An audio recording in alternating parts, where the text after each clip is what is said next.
মই বিশেষ এটা কামত ওলাই আহিলোঁ আজি। এই কামটো হৈছে আপোনালোকে চাই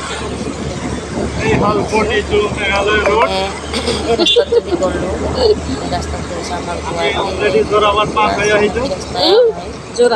ইমান অকোৱা ৰাস্তা মানে যাব লাগে এনেকুৱা অকোৱা ৰাস্তাৰে গ'লোঁ। ফুৰিব অহা নাই, বিশেষ এটা কামলৈ আহিছিলোঁ। এইটো কামটো হ'লে আপোনালোকে জানিব। এতিয়া বৰ্তমান আজি মই গৈ আছোঁ। এতিয়া আপোনালোকে এই ৰাস্তাটো কোনখিনি জেগাত হয় আপোনালোকে কমেণ্ট কৰি জনাবচোন পাৰে যদি। কিন্তু মই আজি আহি এই জেগাখিনি দেখাম বুলি আহিলোঁ আৰু ঘূৰেদি দূৰৰ ৰাস্তাই হয়। এই অকোৱা ৰাস্তা কোন জেগা হয়, কেনেকুৱা পিছত জানিব। আপোনালোকে যদি শুনিব পাৰে তেতিয়াহ'লে এই জেগাখিনিৰ নাম ক'বচোন। মই কিন্তু জানো, তথাপিতো আপোনালোকক সুধিছোঁ এই জেগাখিনিৰ নাম আৰু এই ৰাস্তাটো কোনখিনি জেগাত হয়।